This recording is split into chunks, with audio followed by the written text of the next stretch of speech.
तो आज से कुछ समय पहले, मतलब 1 साल पहले, मैं और मेरे ऑनलाइन दोस्त रोज की तरह किसी फालतू चीज पे आर्ग्यूमेंट कर रहे होते हैं कि क्यों हाथी कूद नहीं सकते और कैसे अगर तुम कंबल से पैर बाहर निकाल के सोते हो तो कोई मॉन्स्टर या चुड़ैल आके तुम्हें कच्चा चबा जाएगी, पर अगर तुम पैर अंदर करके सोते हो तो तुम्हारा कोई कुछ नहीं करेगा। फिर पैर अंदर कर लिया। तू अगली बार मिल, बताता हूँ तुझे। चैन से सोएगा ना अब तू। ले तेरा लाइट ऑन कर दिया, अब ठंड में बिस्तर से उठना पड़ेगा।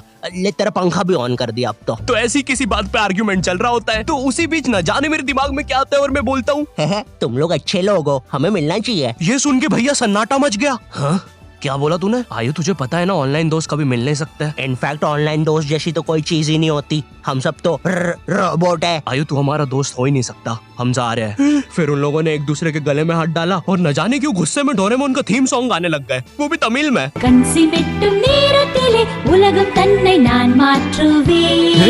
क्या? अब नहीं, ऐसा कुछ नहीं हुआ था। सॉरी गाइस, कुछ महीनों से जिंदगी थोड़ी सही नहीं चल रही है, इसलिए ऐसे जोक्स आ जाते हैं कभी कभार। खैर सरप्राइजिंगली मेरे ऑनलाइन दोस्तों ने मेरी मिलने वाली बात को सीरियसली लिया और इसी तरह हमारी Mumbai to Goa trip plan होती है, जो कि दिसंबर में थी। तो अब फास्ट फॉरवर्ड करते हैं सीधा दिसंबर तक ट्रिप का टाइम। तो अब कुछ रीजन की वजह से मुझे मुंबई प्लेन की जगह ट्रेन से जाना पड़ता है। नहीं, मैं एयरपोर्ट पर फटाका लगाता हुआ नहीं पकड़ाया था, थे कुछ रीजंस, थी कि सच में थे। तो मैं रात में ट्रेन में बैठता हूँ और सुबह में मुंबई पहुंच जाता हूँ। अब जो मुंबई पहली बार आता है ना, वो ना अलग अलग चीजों को देख के चौंकता है, जैसे वड्डी वड्डी बिल्डिंग्स, वड्डे वड्डे सुपरस्टार्स। और इधर मैं जैसे ही मुंबई के स्टेशन पे उतरा, ओ बहन की एलिवेटर स्टेशन पे, वो भी भाई साहब इसको एस्केलेटर बोलते हैं। एलिवेटर मतलब आंखों पे भरोसा ही नहीं हो रहा है। मैंने मम्मी को फोटो खींच के भेजी, मम्मी एलिवेटर, वो भी स्टेशन पे। भाई साहब एस्केलेटर होता है। देखो ये हमारे स्टेशन पे नहीं होते हैं, हमें पूरा ब्रिज पैरों से चढ़ना पड़ता है। और मेरे गांव के ब्रिज पता है बादलों में होते हैं। वो ब्रिज को इतनी ऊपर होने की जरूरत भी नहीं है, उसको किसी इंजीनियर ने भी नहीं बनाया है। ये गाँव के लोगों ने मस्ती मस्ती में उसको इतनी ऊपर तक बना के आ गए। अब वो स्टेशन का ब्रिज ना आउटर स्पेस तक पहुंच चुका है। साला कुली लेके भी जाओगे ना तो थोड़ा ऊपर जाके तुम्हारी कुली को भी कुली करना पड़ जाएगा। भाई साहब कुली करना पड़ेगा। अरे किया तो है तुम्हें। अरे आपको ने मुझे कुली करना पड़ेगा। रुको, कुली। हाँ जी भैया, इन्हें ऊपर तक छोड़िया हो यार। अरे पागल हो क्या मियाँ, ऊपर तक जाना है तो स्पेस सूट किधर है तुम्हारा? और ऑक्सीजन सिलेंडर लेके आए कि नहीं? ऊपर ऑक्सीजन बहुत कम है, हम लोग क्या बहुत ऊपर खड़े हैं मियाँ। देखो यहाँ से वो माउंट एवरेस्ट भी दिखता है। देखो आज की रात तो हमें ये सीढ़ियों पे सो के गुजारनी पड़ेगी। ऊपर पता नहीं कहाँ के खूंखार जानवर घूमते हैं। और सबसे जरूरी बात, हम लोगों के बीच में मैं सोऊंगा। मुझे मुंबई से अपने स्टेशन जाने में 10 घंटे लगते हैं और फिर अपने ही शहर के स्टेशन से घर जाने में 6.25 महीने। अब तुम बोलोगे नॉट योर टाइप, तो बहुत ही विलेज पीपल है। हाँ तो ठीक है, हूँ मैं, नहीं होते हमारे यहाँ पे एक्सेलरेशन। भाई उसको एस्केलेटर। वीडियो को आगे बढ़ाते हैं। मुंबई जाने से पहले मुझे ऐसा लगा था कि वहाँ पे सब लोग मचाएंगे, येड़े चाले सीधे चाले, इस तरीके से बात करते होंगे। तो मैं भी ना फुल रेडी था। मैं स्टेशन से बाहर निकला और एक ऑटो रोका। तो सबसे पहले तो मैंने अपनी ट्रेन में खरीदी हुई 24 कैरेट आइस डायमंड चेन आगे करी। मैंने 20 रुपए में खरीदी थी, आगे अपना टाइम आएगा भी लिखा था, क्योंकि मुंबई में थे यार, थोड़ी अमीरी दिखनी चाहिए। कौन है अंबानी? है किधर रहता है वो? है क्या उसके पास ये? तो वो ऑटो वाला पूछता है किधर जाओगे? इधर मैं फुल मुंबई के स्वैग में। क्या बोलते ऑटो वाले चाचा, अंधेरी चलोगे क्या? चलो ना, मत चाहते ना अंधेरी में चल के अंधेरी में तुम उजाला लेके आओ। ऑटो में क्यों बैठे हो? लैम्बोर्गिनी लाओ। ये अंधेरी में तुम आओ। क्यों चाचा? अरे भाग मादर, कड़कती धूप में मुजरा दिखा रहे मेरे को।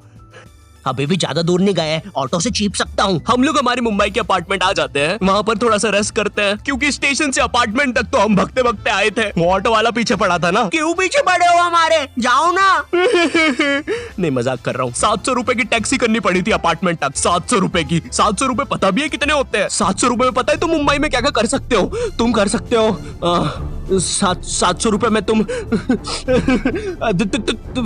700 रुपए में वापस उसी टैक्सी में बैठ के स्टेशन जा सकते हो।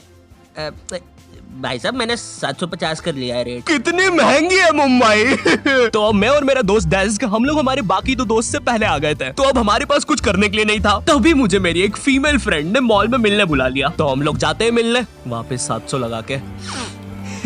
ये मुंबई भी ना। तो मेरी दोस्त ने ना मुझे एक मूवी देखने बुलाया था, अवतार। मूवी में ज्यादा कुछ खास था नहीं, कुछ नीले लोग नंगे होके पानी में भाग रहे होते हैं रोबोट मशीन से बच के। ये मूवी मैंने 3D में देखी थी, ज्यादा कुछ चेंज नहीं हुआ। अब बस वो नंगे लोग मेरे साइड से निकल के भाग रहे थे। हम ये जंग जीत के रहेंगे। सर वो सब तो ठीक है, वो आदमी कौन है? अरे वो हमारी मूवी देख रहा है 3D में। उसे तो मजा ही आ जाएगा जब हम सब नंगे होकर उसके सामने से भागेंगे। मेरी बात सुनो सब लोग, हम लोग उसके बहुत पास से भागेंगे लेकिन उसे टच नहीं करेंगे।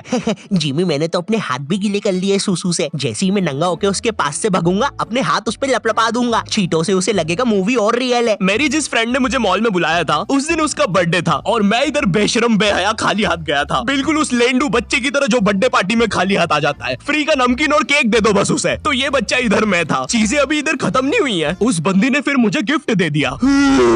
चीजें अब सीरियस हो गई है। दुनिया का सबसे बड़ा क्राइम इधर, ठीक है इधर है, और फिर आता है किसी के बर्थडे पे उनसे ही गिफ्ट ले लेना इधर। पहले तो मुझे समझ में नहीं आया कि ये बंदी मुझे टॉन्ट मार रही है कि सच में गिफ्ट दे रही है। मुझे उस समय इतनी ज्यादा शर्म की अनुभूति और आभास हो रहा था, मेरा मन कर रहा था उठ के भाग जाऊं वहां से।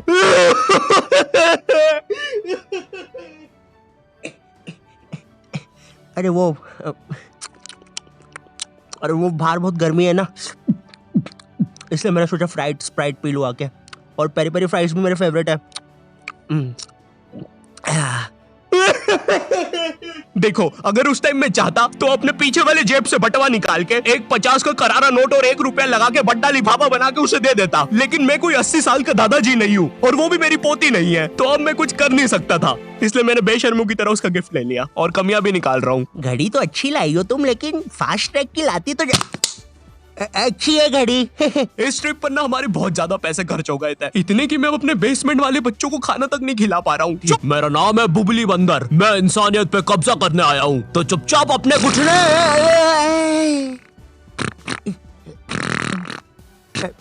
है दोस्त, क्या तुम प्लीज मेरी बूंद में हवा भर सकते हो? मुझे तुम्हारी दुनिया पे कब्जा करना है प्लीज। मुझे कोई दिक्कत नहीं है। कमलेश! हाँ मैंने सुन लिया था पहली बार में ही। कमलेश मैं जानती हूँ हम दोनों ज्यादा क्लोज नहीं है, लेकिन इसका मतलब ये नहीं तुम एक बंदर के साथ संबंध बना लोगे। मैं जा रही हूँ। कमलेश जाने दो उसे, मैं तुम्हें उससे भी ज्यादा चीजें दे सकता हूँ। मुंबई के बाद हम लोग निकलते हैं गोवा के लिए। गोवा काफी चिल जगह थी, मैं वहाँ पर काला भी हो गया था, दिन भर बीच पर धूप। इसमें ना तुम्हें आगे टंकी पे बिठा लेंगे बच्चे की तरह और पानी का एक चक्कर काट के वापस ले आएंगे। ये चलो ना। अरे हो गया भैया। अरे हम तो किनारे से ही वापस आ गए। इसके बाद आती है कुछ जानलेवा राइड्स, डेंजर राइड, जिसमें तुम्हें बोट से समुद्र के बीचों बीच ले जाएंगे और पतंगा बना के उड़ा देंगे। एक और चीज रहती है, जब तुम समुद्र के बीचों बीच पहुंचते हो ना, तो वो बोट वाला तुमसे पूछता है कि तुम्हें पानी में जाना है क्या। तो अब यहाँ पे जिसको तैरना नहीं आता है वो तो कुछ नहीं बोलेगा, लेकिन उस समय मेरे दिमाग में पता नहीं क्या चल रहा था कि मुझे पूरे गोवा के एक्सपीरियंस लेने हैं। मुझे तैरना नहीं आता है, मैं उतर गया समुद्र में। शुरुआत के 3.25 सेकंड तो कुछ भी नहीं हुआ, फिर पानी मुझे नीचे खींचने लगता है। ये तो कुछ भी नहीं, अब मैं बोट से भी दूर जा रहा हूँ धीरे धीरे। भैया भैया भैया भैया घंटा नहीं सुन रहा मेरी बात, मेरी इधर फटी पड़ी है, मैं कुछ भी चिल्ला रहा हूँ पानी में। भैया बीमारी है मुझे, ले लो ऊपर। भैया मैं माँ बनने वाला हूँ, ऊपर लो। उस समय कोई दूर से शार्क वार्क भी देख रहा होता ना तो उसे भी दया आ जाती। ओए बच्चे को क्यों परेशान कर रहे हो बे, चलो ऊपर लो इसको, खा लूंगा वरना इसे। चलो बेटा ऊपर चढ़ो तो। हाँ चलो चलो। जैसे तैसे वो बोट वाले ने मेरे को ऊपर लिया। अरे भैया क्या बच्चे ऐसे चिल्ला रहे थे, स्विमिंग सिखा रहे थे तुमको? अच्छा समुंदर में, वो भी तेरे को ड्राइविंग सिखाने का बोलता तो तू तो रॉकेट में बिठा देता मेरे को।